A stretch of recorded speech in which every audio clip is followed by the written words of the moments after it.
Hello, everybody. My name is Safari. Again, today I had an opportunity to meet my mentor, my trainer, Mr. Carl. So I've met Carl. It's been like more than 20, almost 20 years now. Yeah, he guided me through a lot of things, and there's a lot of things that I've learned from him, and I think everybody can benefit. Everybody can pick a leaf if necessary. So, yeah, let's have Carl introduce himself to us. Carol, how would you introduce yourself? I don't know. How did anybody introduce themselves? I'm Carl. I'm from Canada. Grew up in a fairly square religious Christian household. Okay. And it was on a farm, small towns, and I always felt kind of, like different from everybody else. I think maybe everybody does that, I don't know. Yeah. But I just felt sort of pushed aside, and my parents were very concerned about us being impacted badly by the world, that we would be harmed by the evils out there, and they tried their best to protect us from that. And so the consequence was that I couldn't wait to leave. and get out of there. And so I after high school, I spent a couple of years in religious institutions, actually educational schools, that is. Spent a year in Calgary working on dumb dead end jobs, and then I decided to go to university. Okay, so which high school did you go to? I went to a couple. One was Quinte Secondary School in Belleville. And then there was Kennedy Collegiate for my last year of high school in Windsor, Ontario. Okay, so you were born in Windsor. Born in Orangeville, actually. Orangeville, okay. Yeah, so just north of Toronto. Okay. And so at university, I finally got sort of hooked up with what I really wanted to do, and that's to write. So I got involved in the student newspaper there. I had a number of editorial positions, and eventually wound up doing reporting for newspapers. That's and good. Then took a journalism degree and wound up working on daily newspapers, and that was good until it wasn't. And then I picked around, eventually did some work in sales and wound up in marketing, and what I consider like so you did marketing too? Yeah. What I consider the start of my career was in about 1990, actually, when I got picked up by a job with a public relations firm called Marshall Fenn, and that was working with KPMG, the accounting firm. And that's how I wound up in what's called professional services marketing, and that's what I've been in for the last 20 years. So most of the time has been on my own as a freelancer, and I enjoy that. I like working with people all over the world on fascinating topics, fascinating to me anyway, environmental issues. So it's kind of fun. So yeah, that's quite fascinating right there, because I met you, I think was it like in 2007 something? Something like that. Yeah. So I've known Carl for so long, and he's one of the guys in the church who make sure there's coffee for everybody, who make sure things are working out, and we're so thankful for that. So Carol, what about your experience into life? What do you think of life? Because there's so many people out there, especially in Africa, who like, if I go to Canada, I'm gonna meet this white guy, and this white guy maybe is gonna change my life. What do you think about that? I think you've heard about that. You've been in Africa, you've met so many Africans. This kind of connection they have about the white person, what do you think about it? Well, I do see that, because I'm leading a small NGO that provides scholarships for people in Kenya. Okay. And a lot of those students think that Canada is this nice paradise full of nice rich white people who give them money, and that's not really the case. What it's all about at all. And so it's a little different that way. But I think that as a lot of people, as we were talking, who come to this country, they discover they have to work, and possibly at work they don't really want to do, and it takes a while to get those good jobs. So do you actually think it is as hard as it sounds for the white person to be successful? Because to me, coming from Africa, I kind of feel like there's like a step ahead opportunity you got for yourself. Is it true, or you also have to do as hard as everybody else? Well, this is where we get into this thing called white privilege, which a lot of white people don't think they got it. It's like a fish in water. Like you don't notice. You don't notice. But I think what white privilege means is you don't necessarily have all the same barriers that some other people might. Exactly, that's the point. Like people who come to this country and they're not necessarily fluent in English, or their English is accented a bit differently than what we use here. Yeah. That's a big one. They don't have the local references and the local experience, which is a big thing for Canadian employers. And it's totally stupid. But yeah, I think that white people and native-born people here in general have a big advantage over people who come from other countries.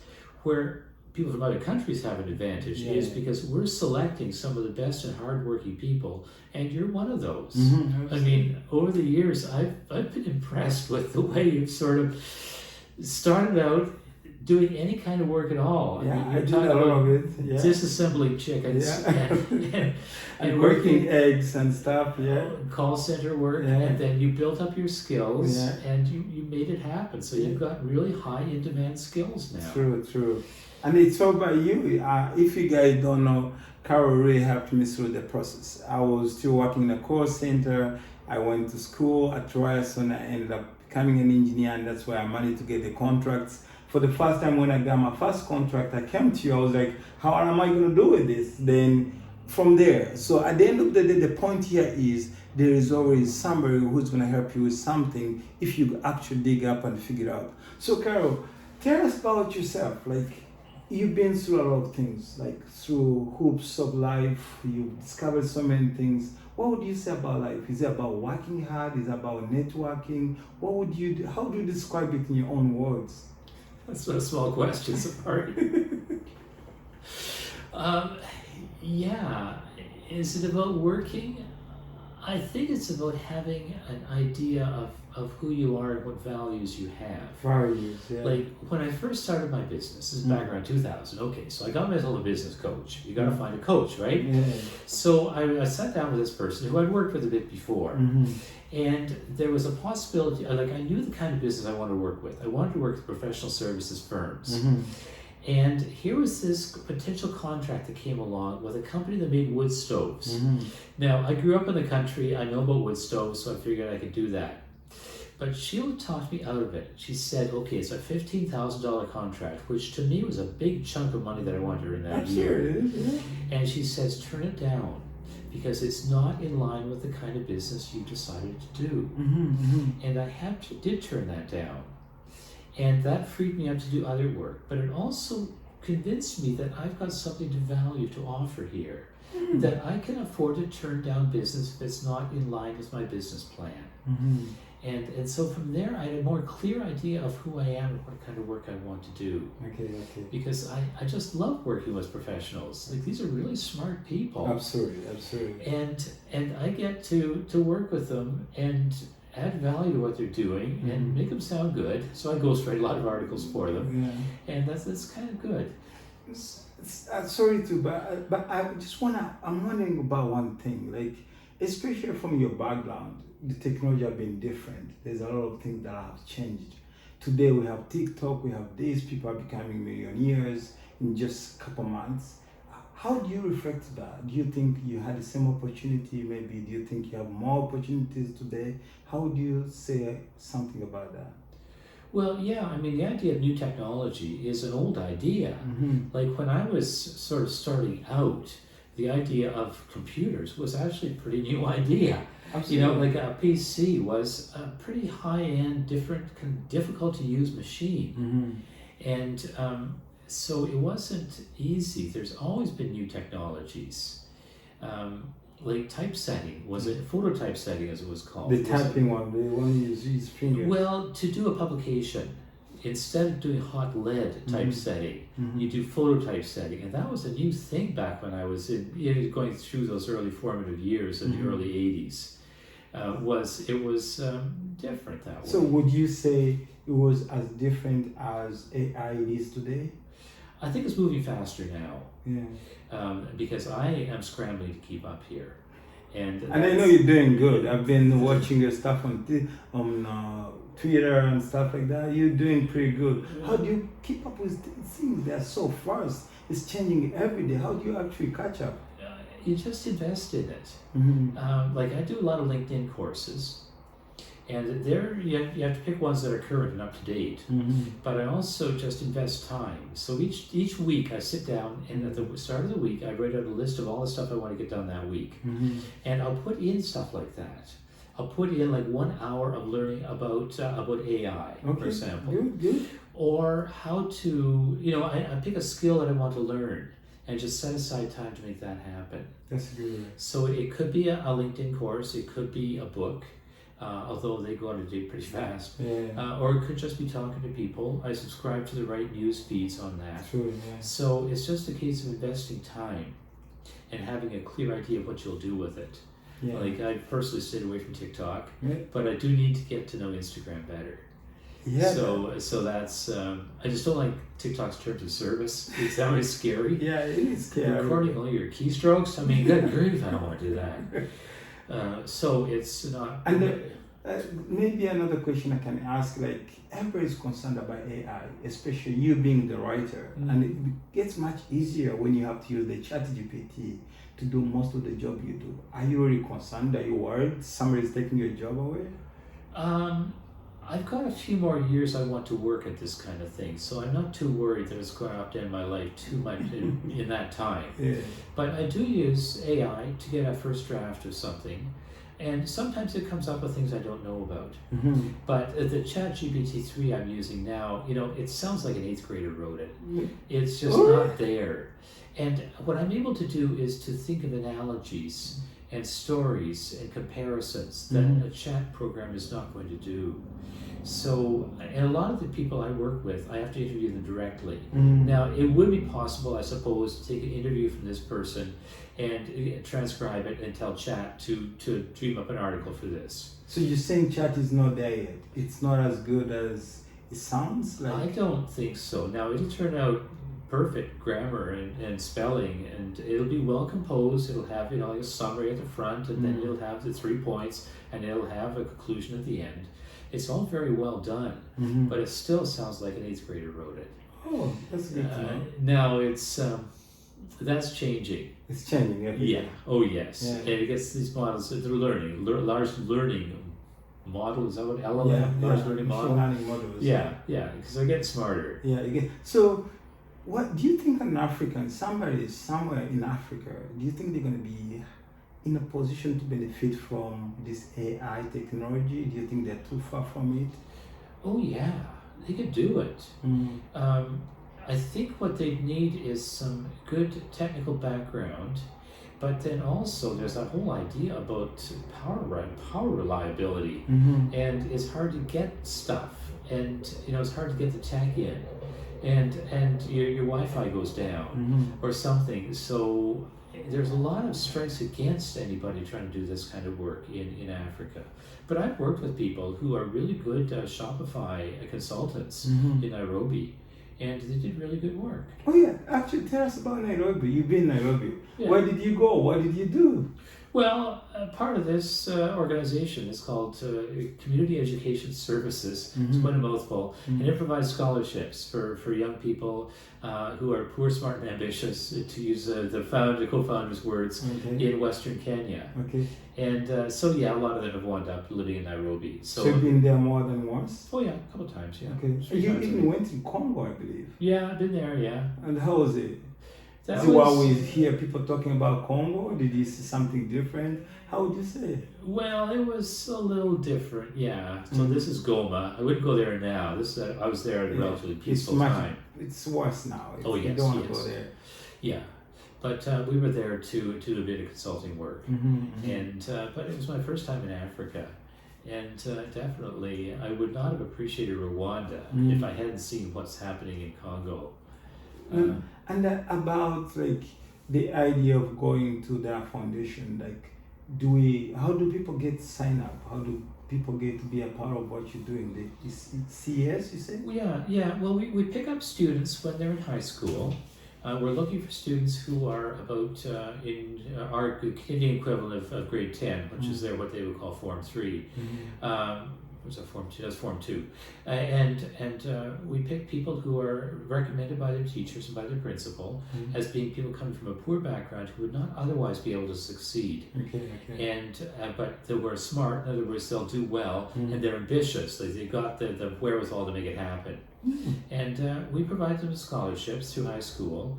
And if they work out, we're quite often able to provide them with a full or partial scholarship to university. So we use the secondary school program as a way of sort of like a feeder program for our university, because to sponsor someone through university is much more expensive than high school. And we want to make sure these young people are actually going to have the fire and hunger to succeed. Do you follow up with them to know if they got a job, if they graduated? Oh yeah, most of them do. It takes a little bit of a while sometimes. But yeah, we do stay in touch with them, and I call them up and we talk on WhatsApp. And what I do now is I interview them, get a clear idea of what they're doing, because that's our sales pitch. If you want to change someone's life, we're a way to help do that. I've heard if you want to change 1,000 people's life, start with one. Yeah, well, in terms of bang for the buck, this is huge. Like, we can really change somebody's life for a few $100s. And I've seen you doing that, especially in Kenya. There's some kids that graduated, they're actually having their lives, they going on working and doing everything. And personally, I want to say thank you for that. Yeah, it's pretty good. So how can people actually get enrolled, sign up, and probably be able to support, to help you along the process? How do you do that? Well, we do take donations. We're very glad to get that because we don't receive any government funding. So it's mostly funded by private foundations and private individual people. So our website is CESCAN.ca. So CESCAN.ca. And donate button there, goes through Canada Helps. But you can also learn about us, what the work we do. So I got a few questions here. Feel comfortable if you want to answer some they don't make perfect sense, but I'm just going to ask you anyway. And the first one is, what are some of the most unexpected joy you've discovered as you've aged? Unexpected joys. I guess it sounds weird, but it's long distance cycling. Long distance cycling? Yeah. What does that mean to an African guy who doesn't know about cycling? Just riding a bicycle in the middle of nowhere? Why that? Well, some people do that. They do trekking. And you see YouTubes on this all the time. Somebody going across Tajikistan on a very heavily loaded bicycle. But the touring I've done is mostly in North America, in US or Canada. And it involves staying, you carry some luggage with you. Most people stay in a motel overnight or a hotel. And you just ride your 80 Ks a day.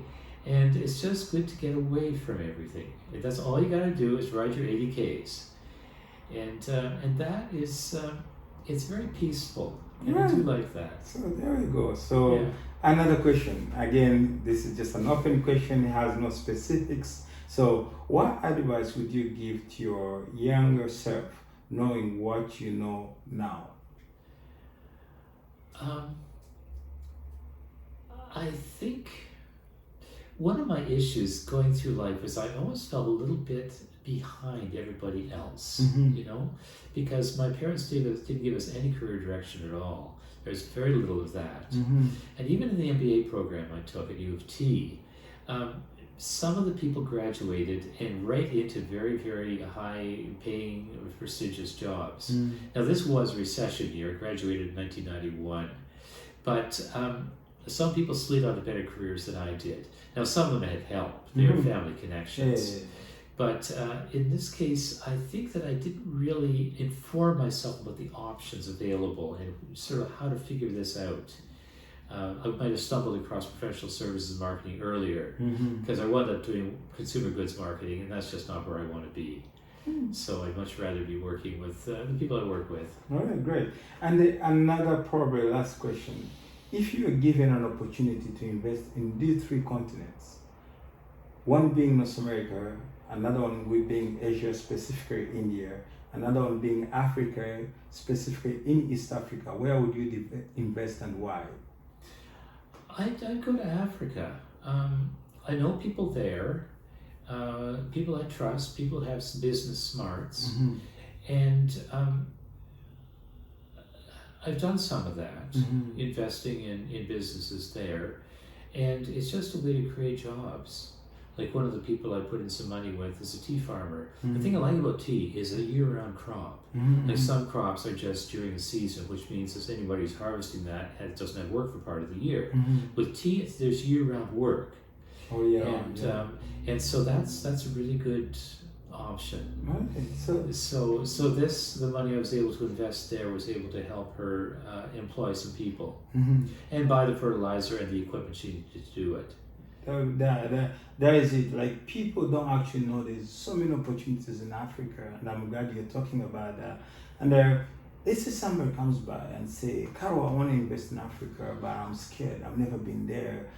Maybe I could be robbed. What would you tell that person? Do you think it is as bad as it sounds, or maybe it's better, or maybe it's worse? We've been there more than once. Yeah, it's hard to enforce payments sometimes, and that can make it difficult. But I do like the idea of providing bang for the buck in terms of helping other people. So for me, it's not around investment returns. I guess maybe that's a distinction here. In this case, it's investment around trade, not aid kind of thing. So trying to make the world a better place by creating employment. So that's where we are. That's perfect. Again, I don't want to take too much of your time, and this is probably going to be the last. Again, maybe we're going to meet once again. I personally want to invite you in Africa. Come visit Africa. Call your friends. Tell your friends to call other friends so they come in Africa. Let's get an exposure, get to understand what Africa is. Maybe it's going to open up their mind to invest in Africa, and especially for the great job you're doing in Africa. So if you're not here tomorrow and somebody gets to see your video, what would you want that person to see? What would you want to leave behind? I think it's around investigating first.